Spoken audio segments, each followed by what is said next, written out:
Hello and welcome to episode 2 of the J Word Show podcast, where we chat, laugh, play, and review.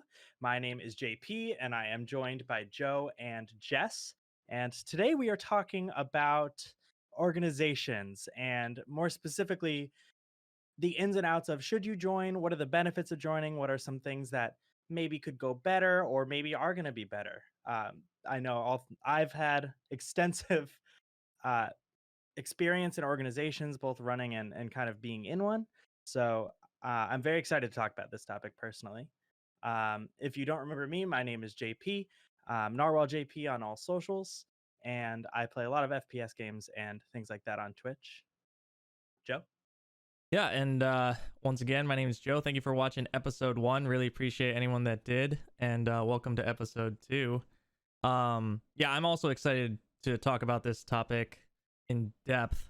I've been both, a member and also higher up in certain organizations when it comes to like the stream team coordinator, stuff like that. And I think it's a different world being on the management side of certain things of that, and then just being a member. But in addition to that, just you know maybe enlightening some on the shady aspects of it, but also the great parts of it. I mean, all three of us are now in the same organization, which I think we can all agree it has been a great organization, but in a little bit of a different light. I think our organization definitely goes a different path than most, so I think we'll touch on that for sure. But I'm Positive Joe on all socials for the most part. Maybe a TV at the end of some of those, but yeah. How about you, Jess? Hi, I am Jess, also known as Bumble777. I am also a streamer and creative artist person. I am also excited to talk about these stream teams and being a part of it because I might have a different take as well from you guys. So I'm excited to dive in deep to that. But yeah, find me on socials. I am Bumble777. There also might be some TVs. TTVV, TTVs things. Yeah. Yeah. Every 5 minutes or so, you'll see our socials come up in the bottom left-hand corner of our boxes. So feel free to give us a follow and things like that. So let's Thinking we might be flipped. let's start off with just like how many organizations you've been in from like the start of your content creation journeys to now. I know for myself, I've been in a total of, let me think, 5. I think 5 total. And when it comes to dropping out of them or being in them, I think I really just dropped out of one only once for like reasons of my own. All the other ones kind of just dissolved or became super inactive. But one in particular, I definitely left for reasons of shadiness for sure. Overall, my experiences have been pretty good in them, but I think when it comes to organizations, I think that term is thrown around a little bit too loosely for like what they are. I think a lot of them are groups, like groups of individuals with a couple in leadership. But when it comes to organizations, I think in order to be considered a legitimate esports organization or content creator organization, you really should have an LLC with like a business background behind it, or some kind of management that has that kind of background behind it. Now, that's just my take on it. I can't wait to hear what your guys' thoughts are on that. So my experience, I've been in 4 different organizations, including the one we're all part of now. I left one for very specific reasons. One ended up just completely dissolving into nothingness through no fault of my own. And the other one, I kind of just decided I'd like to go a different direction, see where being solo took me a little bit. Overall, my experience has been largely awesome in these different organizations. There's been definitely different, I'm going to use the term flavor to each organization. I think each organization that I've been in so far has been looking for different things and focusing on different things. And the organization that I ended up leaving to, it's actually called Las Vegas Inferno, that I ended up leaving just to kind of pursue what would happen, if I was solo for a while. This is kind of towards the beginning of my streaming career. They were absolutely fantastic and some of my best friends in the space today as well. Um, but I agree with you. I think a lot of what are largely referred to as like mid-tier organizations, I think it can be kind of like a coin flip as to which way your experience is going to go sometimes. Can't wait to hear Jess's take. So this is gonna be crazy. Actually, the team I'm part of now is my first team. I was streaming for a while and I was looking into joining a team, and I did apply to Twitch Kittens, but I felt when I applied, I felt like I was just a name on an application. Like I didn't get any reach out. I just felt like it because it's so big that trying to get into it was a little not difficult because they're very welcoming. I know a lot of my friends are part of Twitch Kittens, but I just felt like for me, I wanted more like a personal interaction. And then I was actually asking a few people, are they part of a stream team? What teams are good? And my friend was actually a part of this team, and she started talking about it. I'm like, okay, and so I applied, and I had instant reach out and communication. I was like, this is what I want. This is what I want, communication. I want people who would actually like notice that I'm there and like want me to participate and everything, and I want to participate in. So that's essentially why I joined this team. But it's been nice being a part of a team because you guys can share experiences and definitely help each other grow, essentially. And I like that. Yeah, I think when you're going to be searching for like an organization to join of any kind, you really have to decide what you're looking for in that organization. And be really honest with yourself on what you want to do with that. Like, do you want to straight grow by numbers? Do you want to grow as a content creator? Do you want to just I really think those are like the main two. Or, join as a social aspect, like gain more people to play with, friends, more content creators to do games with and do co-streams with, stuff like that. Those are like kind of, I think, the three main areas that you should be looking at, and then decide based on that which one you really want to join. Because I think a lot of organizations will come off as friendly and things like that, but there are certain ones that have different avenues that are quicker in those regards. One that are fully established with sponsors that can actually help you and reach out to you immediately because of joining that organization. There are others that are more just flip-flopping all over the place with sponsors and stuff like that, but they have a huge following of dedicated individuals that will help you no matter what. And then there's the last one that really is only there for personal gain for the heads of the organization, which I think we've all seen, at least in the space. And I think that'll kind of take me into my next thought on this. So I've been a stream coordinator for a couple of different organizations. And I don't know if it's the organization aspect of it, of like my streams or content and things like that, but I get asked at some point in time in a lot of the organizations to see if I want to have one of those roles. And honestly, it's a lot to take on. It really is, especially when you're responsible for trying to make that part of their organization better and they expect you to do so. But hearing the behind the scenes for a lot of that stuff, and most of that kind of level, you're not even getting to that level of knowledge with a lot of the organizations. But the one that I was in, I most certainly got privy to that information, and hearing about like kind of how those funds that were being made off of, the organization's code for G Fuel or, anything like that, those profits, where they were going and what they were being used for to benefit the organization, right? it would be like, let's spend that money on tickets for the managers to get to PAX East, or let's spend that money on tickets to get to TwitchCon or something like that, rather than giving it back to the organization, the people that actually made you that money, right?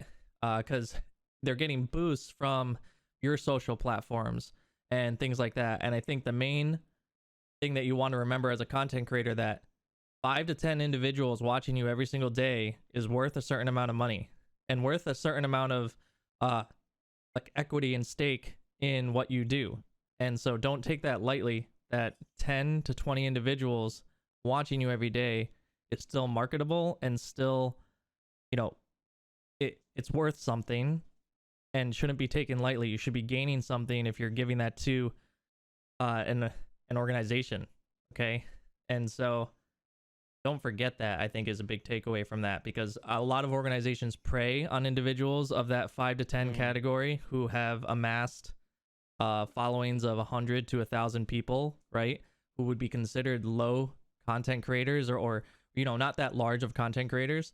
But if you get 20 of them, you're now all of a sudden at 20,000 individuals that you're reaching, and that's a lot of where I think organizations prey on, and they grab as many individuals as possible that are just looking to have a group or have fun, because we all know this. I don't want to put a blanket on content creators, but a lot of them, they find their friends online. They find their some of their best friends are online. They're looking for people to reach out to them, to care for them, and to show some sort of care that they haven't maybe gotten in the real world, right? And organizations really prey on that. And I think that should be something that's brought to light. I don't think a lot of people talk about that because they immediately get shunned. And I think that's another thing. Yeah. I'm going into all these different topics right now, but I think that's another thing that happens is if someone talks out on the organization, it doesn't take much for 6 or 7 individuals that are higher up in that organization to then shun that person for saying it, deny the claims, and then it all gets put under the carpet. It's like, it's right out the back door, and that person is basically discredited for everything, even though that's exactly what's going on. I have some very specific thoughts about this in particular. So be aware of that. Make sure that there's transparency within the organization you're joining, and don't be afraid of just like, if you get into one and you all of a sudden see, oh, this is shady as F. This is so shady. I can tell that they're taking advantage. Don't be afraid to just ditch it. Don't be afraid to. And I think that's a big takeaway too. Like, do what's best for you rather than just like worrying about what others think about you. If you get shunned by people, that means those people aren't going to be in your corner 10 years down the line. They're always going to turn your back on you. So you just like go for it. You know what I mean? And at the end of the day, it's better to know than wonder. Yeah. Yeah. And don't get me wrong, from those organizations, I got a lot of friends, a lot of online presence from individuals that I can now call friends and know I'm going to be meeting in the future, you know, so you'll still gain something from it. Yeah.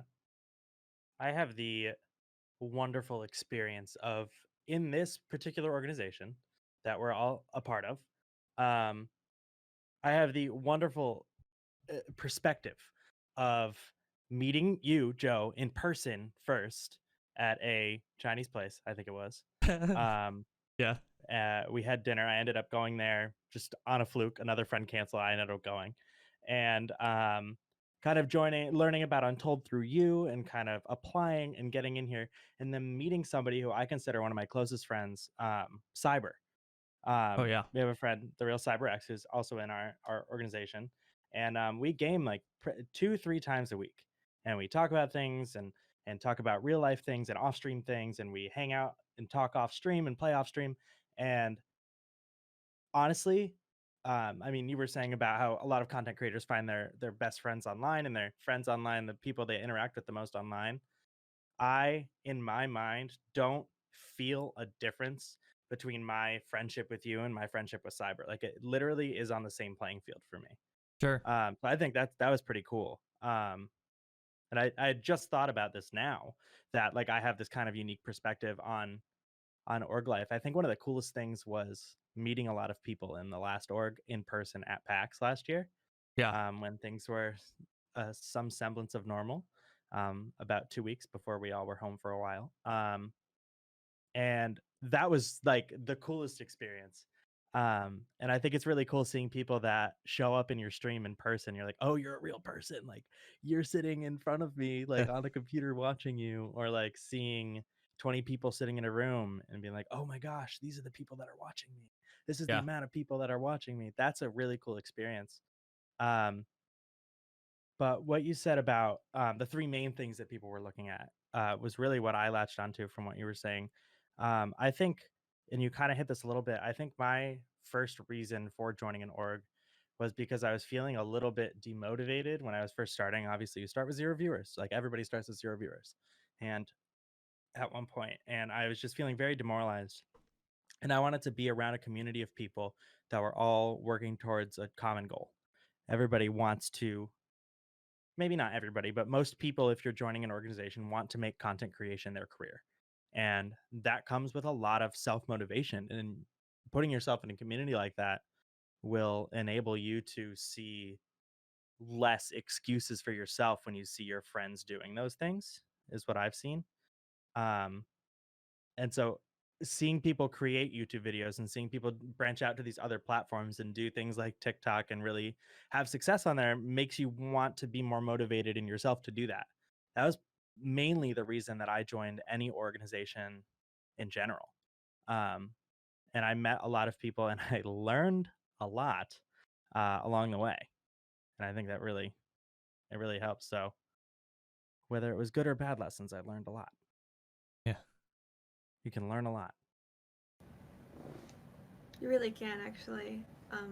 I think I joined the stream team mainly for the charity aspect of it, because I was looking into doing charity streams and I had no clue where to start or what to do with that. And I started looking into teams and started talking to Ripley, who's one of our team members, and she mentioned that she does a lot of charity streams. I'm like, oh, okay, well, I'll look into it. And then that's when I decided to join and did my first charity stream. It was fun. I want to do more of them, I know. but it They was a are lot of fun. fun. It's fun coming together and having challenges. Because when I first started streaming, I didn't have any interest in joining a stream team. I was doing it alone. I'm like, I'll do it alone. I had all my friends who were very supportive, who were kind of my stream team, who were like in there watching me, like helping me. They were like telling me like advice and stuff, and they give me pointers on how to improve my stream. And so I had that support already. And then I do it mainly because I love like chatting with people and stuff. And when I wanted to join a team, I wasn't necessarily looking for any numbers. I was just looking for a community that could help me improve what I already have, and also the charities. Right. I'm Right. glad I found that. I really like our team. Yeah. Yeah. Oh, by the way, our Yeah, team is Team it's Untold. awesome. I don't think we ever mentioned the actual name of the team, but yeah, Team Untold is The our logo's right name. behind Joe's right shoulder. Yeah, yeah, right there, Right. right They're there. pretty cool people. Yeah. I think the coolest thing about Team Untold was that The jerseys. Yeah, I know. jersey. Yeah, yeah. That's it. But the thought of it was just camaraderie, and no one's better than one another. There isn't really a tier system. It's really just for organization purposes only, for tier, and just the complete transparency. I think when we first came over, and it started with Meg, simply Meg, and myself coming over and really starting the content creation side of Team Untold. It was mostly esports oriented until that point, and after the experiences that Meg and I had in other organizations previous, where we really got to see the shady side of organizations, we were just like, we're over that. Let's just start something that, because neither one of us needed it for profit or for monetary gains or anything like that. We really just wanted to make a space that felt more welcoming, and that's where the big charity thing came into play. We were looking for a charity that would encompass all that. And then a lady named Carla came up to me randomly one day at an event with No Kid Hungry, and that, well, we can talk about that another time, but we're in full support of that charity now, moving forward. But I have a question. So for both of you, Have you ever been so screwed in an org that it just infuriated you so much that you wanted to say something but didn't because you knew you would be immediately kicked from that organization if you brought it up in any of those chat channels? And what was I'll that take this reason? one. Had to unroll my sleeves just to roll them up for the effect. Um, yeah, yeah. Um, there's, I think, I asked a bunch of my content creator friends in preparation for today's episode, and I asked again on Twitter, but I DM'd a lot of them, and I said, before joining an org, what's the one thing that you wish someone had told you? Before joining any org, not like a specific organization.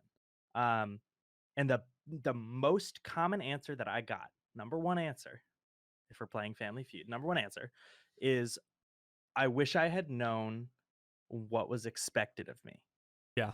And I think that's super important because you Mm. talked really eloquently about the different types of executives in an organization. And I do the air quotes because they're not all very legit. Yeah. And it's sometimes it's super hard to tell which ones are and which ones are shady. Yes. And unfortunately fell in that hole. Um of the shady side of things. And it really was like, you buy our merch, you use our code on our sponsors, and we'll decide if we like you later, depending on how much money you spend. Yeah. And that was it. And it didn't really present itself until we went to an event, until we got to PAX and we overheard conversations of, you don't need to be hanging out with the streamers because you're more important than them. Or like, were literally paraphrase words that were said. Sure. Um, when we were trying to get somebody to hang out with us. And no one said anything. And then someone one day started a group chat and said, "Did you guys think that was weird too?" And we were all like, "Yeah, Bless bless you. you." And we were all like, "Yeah, that was super weird. We were all just vibing and this happened." Um, and we were all like terrified because it's hard to think about organizations like 100 Thieves that have millions of followers across platforms and then Yeah. think about an organization that has maybe less than 10K Yeah. and think, oh, that can make a difference. Yeah. But then you think about it and you think about what people are in those orgs and how many people in those orgs or around those orgs are destined to show up in your Twitter feed or your Twitch feed or recommended or anything like that. And it gets scary because you realize just how much reach these people have. And if they've been taking advantage of you for so long and you finally call it out, that's not going to look good for you Yeah. in any respect because you've been supporting them for so long. Why are you supporting them if you knew this about them? And it's like, okay, but I was looking at this through rose colored glasses. That's why it looked so awesome. And that's why I was so gung ho for this because I was so excited because I was finally finding a home and I felt like on an upward track because people from the organization were showing up to my stream and talking about me on Twitter and my reach has gone up and all of these wonderful things. But in the back is this sort of sinister, I'm getting clout from this because you're giving it to me from the top level. And it's like, trickle down doesn't work that way. Like, people that are showing support for the organization aren't necessarily going to show support for its members. Because if an organization is built off of, let's take as many people as possible to extend our reach as far as possible, and then if they leave, we blackmail, or not blackmail, but kind of blacklist them from anything that we do and kind of talk trash on our personal pages about specific people who are making a decision that's best for them, it becomes super toxic and it can really ruin people. And it just like kind of destroyed my faith in the streaming community for a little while. And that was really hard because I wanted to feel like I was valued. And a lot of that's really all I've ever wanted from streaming is to feel valued. And having a community makes me feel valued. And being in an organization made me feel valued because people talked to me. And when it was very abundantly clear that people only cared because it benefited them, when that was not the impression that I got at first, it broke me a little bit. And I think it's really scary to be in that position, especially when you're starting out in that 5-10 range and you don't know the ins and outs of the industry yet, and you don't really know how things work, you can fall into traps really quickly, and it can be very demoralizing. And I've seen people quit streaming because of it. Sorry, that was a huge rant. That is, I have very detailed and specific thoughts Yeah. about this particularly because I really suffered mentally from it. Yeah. Yeah. And while I should say I am in a much better place now. I feel very wonderful with the people that I interact with on a daily basis. And I'm okay. So thank you for caring in the comments.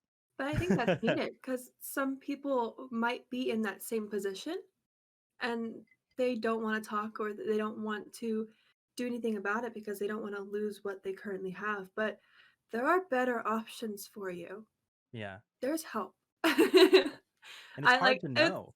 yeah, and I feel like a lot of people do fall in that trap where they think because it's essentially baiting them. They're like, "Hey, we have this. Come here, we'll help you." And Right. people fall into that, "Oh, they'll help me.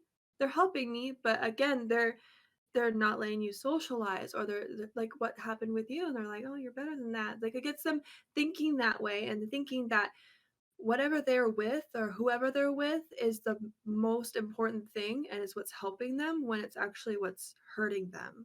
Yeah. And it's that toxic. I don't know. Right. It's manipulative. Toxic. Yeah. Yeah.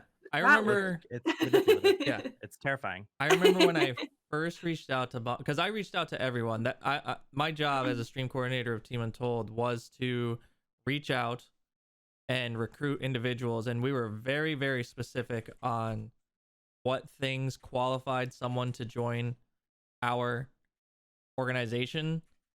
And really most organizations, their qualification would be like number of viewers, reach, Twitter followers, Instagram, that kind of stuff. Our only thing was this person a nice person? Like, was this person genuine? Were they going to be manipulative? Were they going to be toxic? Do they seem motivated to stream and content and create content, right? Because that's obviously something that's pretty important. But the main thing for our organization was just to make sure that the atmosphere was genuine and everyone wanted everyone to succeed. I don't think anyone in our organization would get upset if Jess got an invite from G2 to join their stream content creation team and was like, I gotta go, and none of us would think twice about being like, oh hell yeah, just go and do that right now. That is 100% you. You should definitely do it because it would be successful for you. And yeah, I'd be stoked. And I think the great thing about it is that I don't think anyone on the content creation team would think twice about accepting an offer because they wouldn't have to feel bad about leaving the organization. And I think that's something that I think everyone's pretty clear about in our organization. Mm-hmm. And if a team they would allow them to be in both at the same time. It wouldn't matter. We don't care about that kind of stuff. There's no exclusivity when it comes to what we do and stuff. And so some of the big red flags, I think, going all the way back to what you were talking about, JP, in your rant, which I enjoyed, would be like, if an organization has certain things that you have to do in order to be in their organization, there are a couple of big red flags that I think people should be really aware about. And one of them is purchasing their merch. Like if they're telling you have to purchase a jersey in order to be on our team, that's the opposite way you should be thinking about it, especially if it's one that you think is successful. If you think one is successful and this one's going to help you, then there's no reason for that organization to be like, you are mandatory that you have to purchase one of our apparel, because guess where that money's going? That money's not going back to you. The royalties that they get from that jersey, it's going right to them, and that's just a scheme, okay? And no matter what they say, if they say it's not, it's definitely a scheme. If it wasn't a scheme, it would be optional, period. That's it. And I don't care if an organization right now who's watching this and someone's a CEO, if you are and you're doing that to people and that's not your intent, then you should switch the way you do it, because no matter what your intent is, unless that money that you make from that shirt goes directly back to that person that purchased it, then you're just taking advantage of that individual.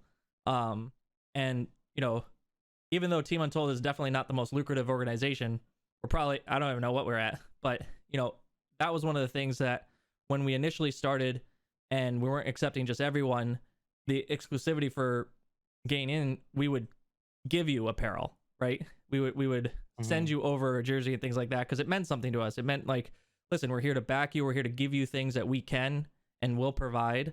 And we were very transparent about what we can provide, not promising things that were like all this thing like, oh, we're going to get you a contract. We are in contract with G Fuel. We're in contract with apparel companies, and we're definitely going to get you your code after you get to a certain level. Like that stuff is like a red flag to me.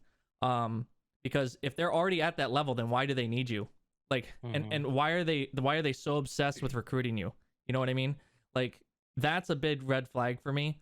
And I see things going on like that all the time. You always see it in the recruiting ads and on Twitter and things like that. And people getting so excited, and then they're retweeting everything. And I always ask myself, what is that person getting from retweeting that tweet? Like, are they being given something? Are they being hosted on their channel? Because a host on their channel might be good enough. A shout out on their social media might be good. But if there's no schedule for that, if there's no guarantee, and as you guys know, we sent out contracts to everyone when it comes to like that contractual agreement initially, and that was really just to set a guideline for what was expected, and that's what you were talking about. Like, there really needs to be some sort of guidelines for what's expected. And it was really like, creating content, making a YouTube video or something, or something like that. And we've been very lenient on what's been allowed to happen and not, because I'm pretty sure no one made a YouTube video in the past like 6 months. But that's fine. Like, it's just one of those things where it at least gives you a sense of what you're going to get back from the organization, and maintain that. Like, if they're not giving back like that, then ditch it, or ask. And if you get a bunch of kickback, just leave. Like, don't be afraid to make people aware of it, because I think that's a big thing. Yeah. Everybody listening to the podcast right now, I need you to look me right in the eyes. For real. If to join an organization, if you have to sign something, read it like 4 or 5 times. Yeah. Because I guarantee you, if there is something shady about it, you will not catch it on the first 2 reads. And if you don't catch it out of 4 to 5, yes. If you don't understand the wording, have somebody smarter than you look at it. Look up the words on the thesaurus. Rewrite the sentences that you don't understand in words that are very plain and clear. Send it back to the person that asked you to sign it, and ask them if that's what they're expecting of you. Yeah. Because if it's not, you need to run the other way and not hurt yourself. It's just going to save you a lot of heartache, I swear. What's a great example? Tfue contract. Tfue contract's a great example of this, right? Like, it is. Like, he blew up, and that was because of, you can argue it was because of the organization, right? But you can also argue that it was the content creator himself, right? It goes both ways, but it doesn't get you out of the contractual agreement that you signed into. And I can't even remember the outcome of that. Did he get out of it? I'm looking it up right now. But so first of all, the terms of the contract were just absolutely insane. Oh yeah, the terms of the contract were horrendous. Yeah. For all brand deals that FaZe brought to him, they got to keep 80% of the money. Right. And first of all, that's whack. And the question was whether or not that was legal for the organization to do under state or federal law or whatever it was. It was a question of whether or not that was actually legal to create such a biased contract in the beginning or at the start. But at the bottom of everything, it really starts with the content creator signed the contract and agreed to those terms. And so I had no sympathy for him when he was saying, oh, well, I'm making so much more. At the time I wasn't. Like, that's not how it works. You have to understand that that's the whole reason why the org is investing into you. Like, they promised you a certain thing, and you promised a certain thing back. It's like if you buy a car and you have certain interest or monthly payments, you can't be like, oh, I make less money now, so I need lower payments now. That's not how it works. It's like loans, same thing. Although unfair as it is, and as much as you can complain about it, it's your fault for signing that in the first place without thinking where you're going to be. And obviously, certain things will change this that are circumstances that are out of your control completely. But you know, you know how that goes. Kind of, Yeah. which I So know a lot of people don't think that. they originally dismissed Tifu's case. Right. They apparently settled out of court. So I'm sure they settled out there's of court no for a new lot of money. precedent written or anything like Right. that. For a But lot it of says money. they wish each other the best in future endeavors. So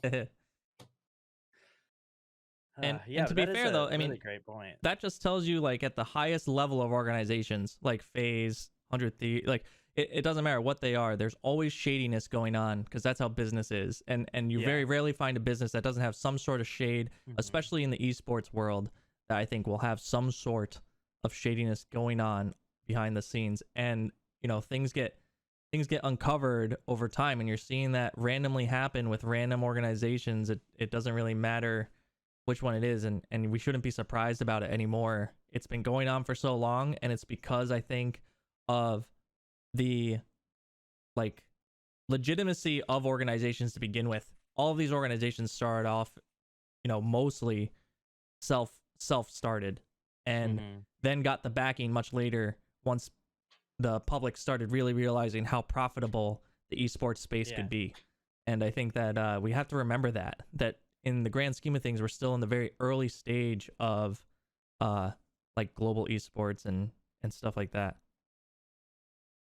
I think a really great way to go about organization life and whether you should join or not or whatever it is to look at the highest level executives in the organization, look at their personal socials. If they are constantly subtweeting or saying things that aren't professional, because this is another huge problem in esports and content creation industry is professionalism. And I've said a lot about this on my Twitter recently, because it's really the only profession that I know that's like this.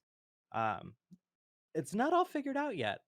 And a lot of people kind of treat it like a game, which sure, but if you're trying to make it your career, you have to treat it like it's your career.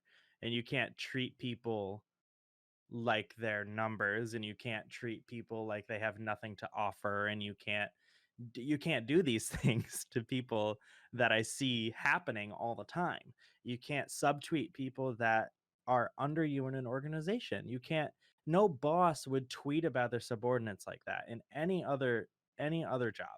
And yet you see, like we were talking about before, large groups of people being galvanized to action by a top level executive in an organization because they spoke out on something that they're entitled to speak out on. And that's just unprofessional. And if you're trying to make it a career, you need to do better in general, in my opinion. They're people. They're just trying to do the same thing as you. You need to treat them with respect.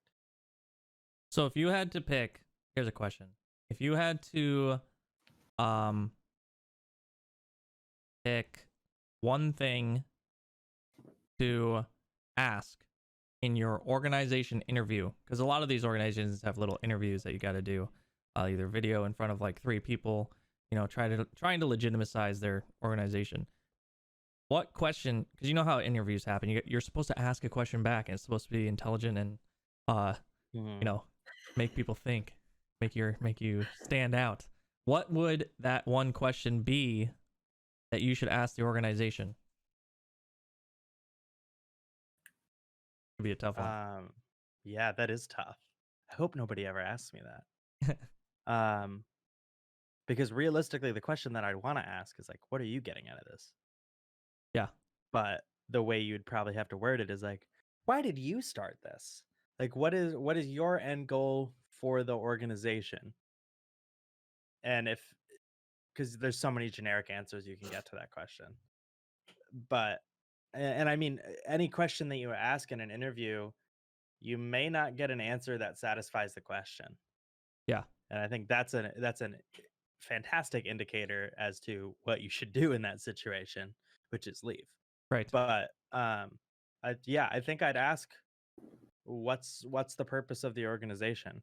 Because a lot of organizations haven't figured it out yet. And that's fine. But if they're not honest with you, what's the point? Sure. How about you, Jess? You have a question? I kind of along the same line. I would ask why did they join, essentially. Okay. All Because right. like it's nice hearing about why people join an organization for specific reasons. And again, if it's like a generic, oh, for the community, blah blah blah, then it's like, okay, You're like, I think I have a good one. yeah. So, mm-hmm. what I would ask would be, where do you see me in a year? Because it flips the switch, right? Like they think the thing about organizations, especially the predatory ones, are they have no plan for you. All they want is your socials. And all they care about is their organization. They don't care about you. They don't care about your friend who's going to join with you. They don't care about any of that stuff. So when you ask them a question like, what is your plan for me? Like, where do you see me in a year? If they stutter, if they don't know immediately, and you can give them a couple minutes because it's going to throw them off, right? But if they don't come back with saying like, well, we hope that you can grow within our organization by interacting, mingling, co-streaming with the rest of our content creators, grow to a level of which is respectable for sponsorships, and maybe find a couple of your own on the side with the assistance of our organization for our main sponsors of this, and this, which will give you connections to that world and give you a foot in the door with some avenues that may have not been a opportunity for you without us. You know, that kind of answer is what you're looking for. If it's, oh, you're going to blow up in a year, or I think you're going to have like 20, 25 viewers compared to your 5 to 10 due to the help and success of our organization. Those are all red flag answers, right? They're not well thought. They have no thought for you. So I think that kind of question really helps stimulate what, and it'll bring out what their true values are for you rather than their org. You know what I mean? Yeah. I'm stealing that that's question awesome. for my next interview.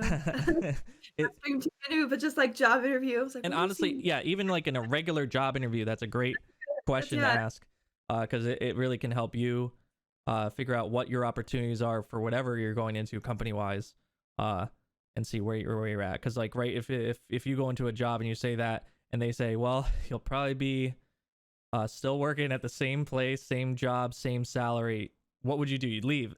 You wouldn't stay there. You'd probably try to find something else that has a little bit of better opportunity for you.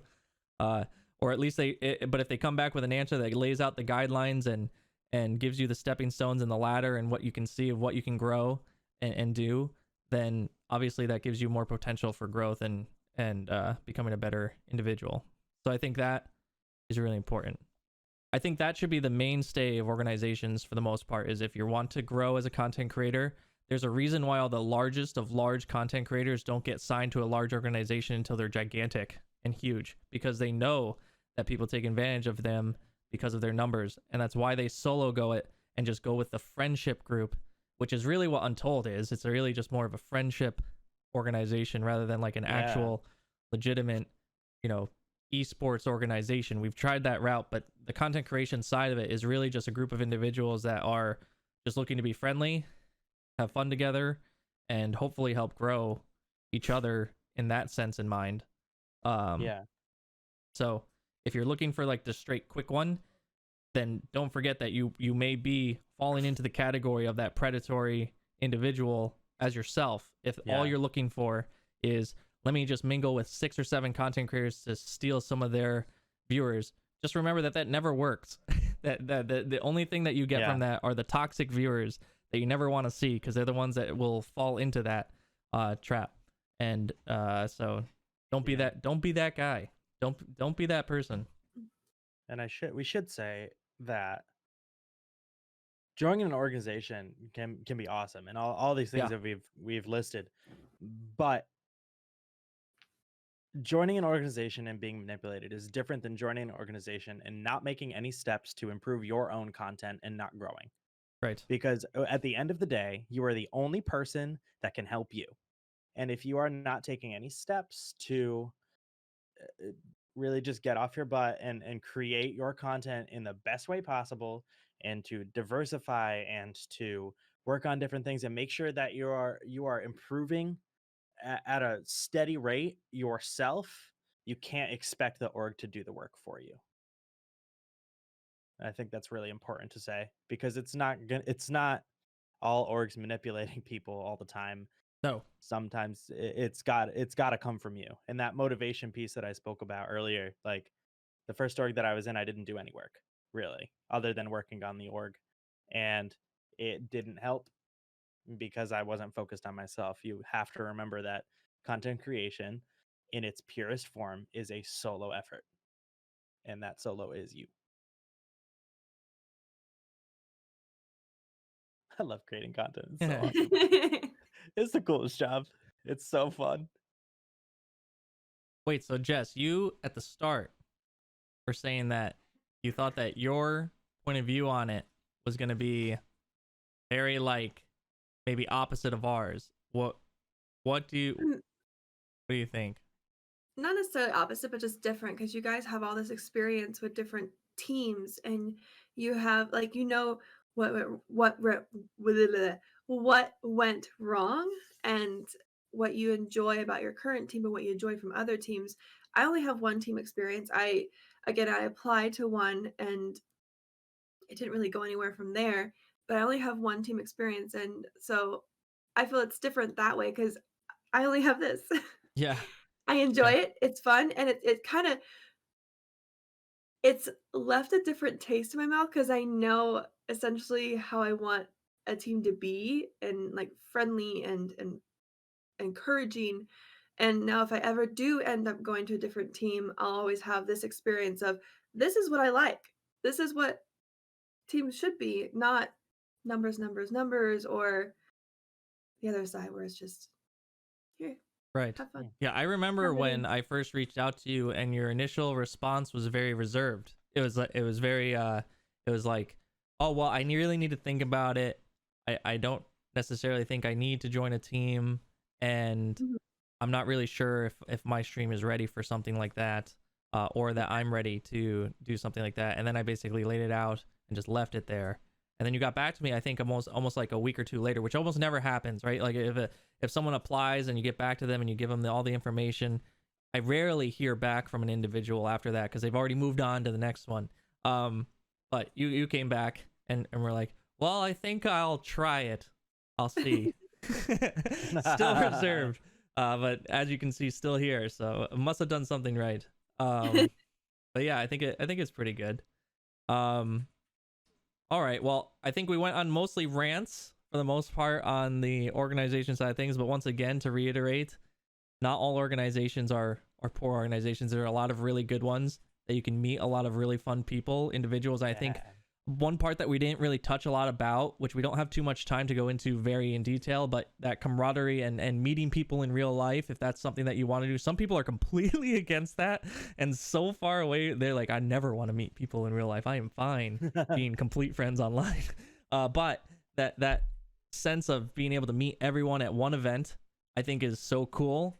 And then realizing that your fan base actually carries over to others within your space that you never knew actually existed. Because I remember when I went to oh god, which one? I think it was TwitchCon.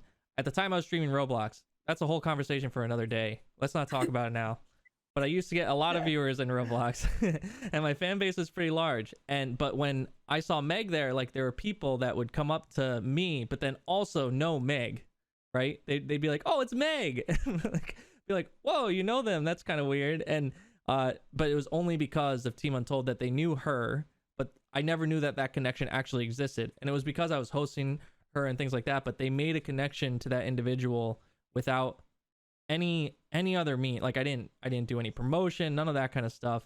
They connected to her because they knew that we all stood for like relatively the same thing, and even though we're not the same people, had the same similar type values, at least, because most organizations will have that. And I think that you got to be careful of that, because I think a lot of organizations have just a huge melting pot of a bajillion different kind of views, and some that really clash, I think. So And that just Yeah. has to do with the size of it, I think. But So main lessons: organizations are not all bad. Pick and choose yourself what you'd like to be involved in, because you look at things like Depth Esports, and they saw these Discord messages were leaked of their entire Counter-Strike team saying just blatantly racist things to each other and didn't even know it. Like, they didn't do their due diligence. This stuff had been on the internet forever. So do your due diligence.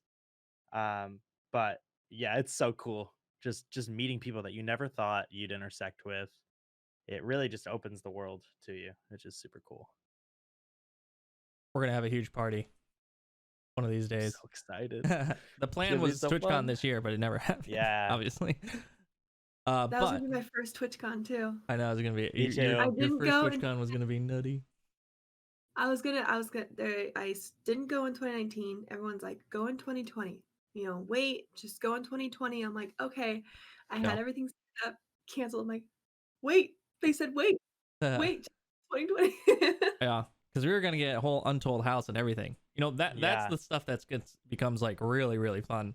And there's no It's doubt gonna in be my so mind fun. for one of these major events we will have one. It's just when Yurf decides to come out of nowhere again, he'll be around.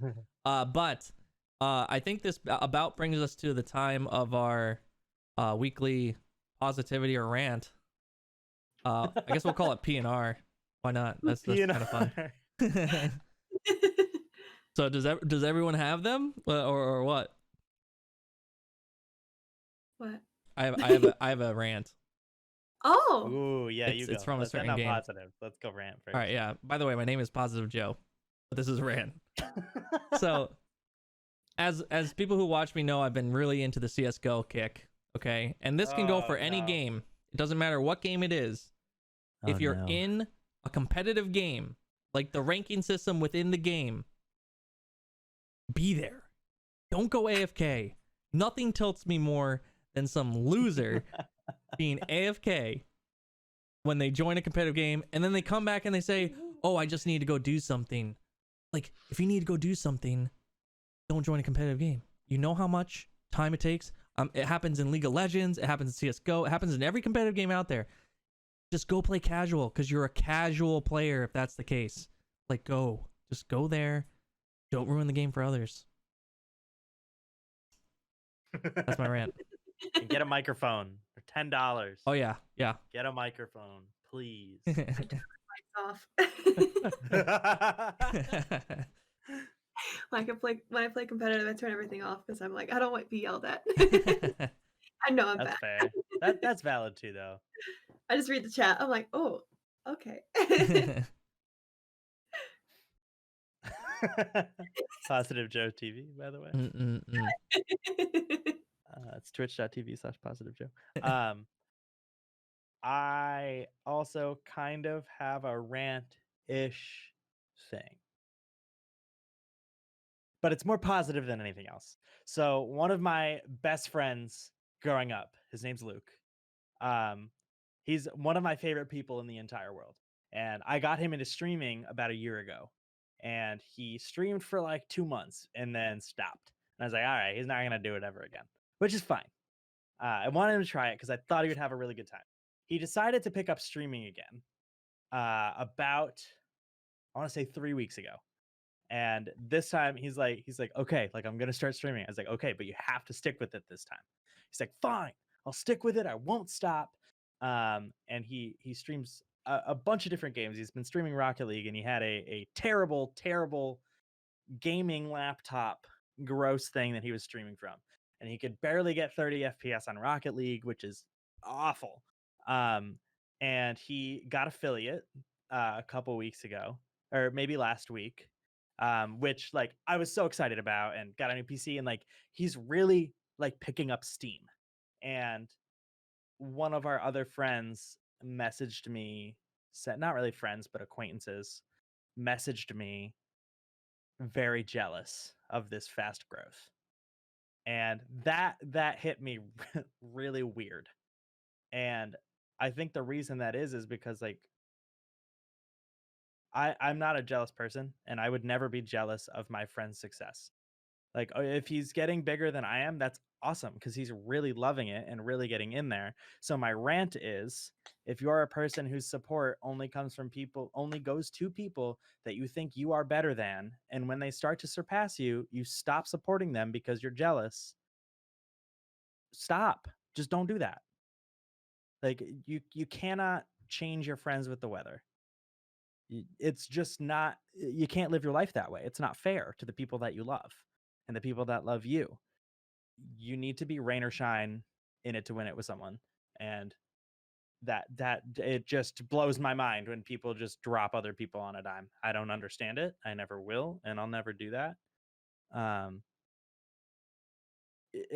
don't know. It blew my mind when I saw the message saying like, "Oh, we gotta calm him down. He's getting too big."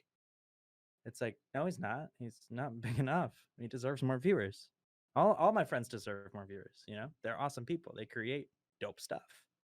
And I don't know. The fair weather friend thing. You just can't do that. And like I've been saying the whole episode, these are people. Treat them as such. You know what we should do? This just gave me an idea.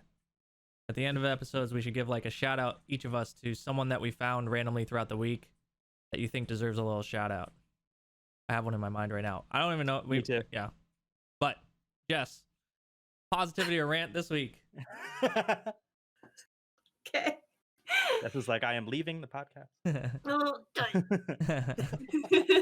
you can't put me in this situation. I don't know what to do with my hands. Oh, God. No, Normal, I actually agree with that. When I first started streaming, very similar. I was kind of with the same kind of group, and I was helping other people, rating other people. And this one streamer started like taking off. She's partner now. It's At first I was like, what is she doing? Like, I was kind of watching her, like, what can I do better with my stream? Like, what is she doing? And it was never a jealousy thing. I wanted to know. And my best friend who got me to streaming, he's like, don't focus on the numbers. He's like, don't focus on the numbers. It won't make you happy. And I don't. But to mention numbers, I hit a milestone last night, 1,500 followers. So I have to do a 12-hour stream now. Oh, 12 hours. 12 hours. God. Yeah, it's Drink gonna be great. water. Water. Water. Water. I'm gonna be prepared. Yeah, I barely hit 9 hours one time, and that was because I completely lost track of time streaming Yeah. Fallout. Which I'll probably just stream Fallout because I lose track of time anyways, and I'll be like, oh, it's been 13 hours. Bye. Do you have the date for that stream? You should probably shout it out if you do. Oh, not yet, no. Well, stay tuned on the podcast to hear about when Jess's 12-hour stream will be. Yeah. Once we get super tired, just coffee and water all day long. But yeah, I think people who do draw people like that it comes with something inside, and you got to kind of focus on yourself and find happiness within yourself to give happiness to other people. And I think we should support each other no matter what our numbers are, no matter how fast we grow, because ultimately, like, that's how you grow yourself, is support. Give your support to other people. I watch so many streams a day because I want to give my support to everyone. And it's just, I feel like that's how the community grows. That's how Twitch grows. It's just support. I really thought Jess was gonna go on a rant there at the start. I Piggybacking off of JP's, but then it just became positivity. so many rants. The episode that Jess goes on a rant, we're gonna name it "Rant of Jess." She did what? Just the clickbaitiest title of possible. Jess said what? Big arrow to her face. We'll find it. Yeah. One of these weeks I'll be like, okay, I have a rant. Yeah. It's not Guys, they've done it. They've done it to me. So I think that next week, for episode 3, I think it's gonna be one of our game reviews, I believe. So not really sure the setup of that one yet. I don't know if we're gonna be having gameplay or just talking about it. Not really sure yet. We'll figure it out throughout the week. But be on the lookout for that. Once again, if you haven't watched episode 1, definitely go back, watch that one. It's pretty good. It was about dating a gamer, and we all know how that can sometimes turn out. And then Don't forget to check out our socials, the J Word Show, the J Word, and the J Word Show down there. And yeah, thanks for tuning in this week, everyone. All right. And then yeah, our usual awkward goodbye. Are you ready? 3, 2, 1. See you later. Bye, everyone. Bye.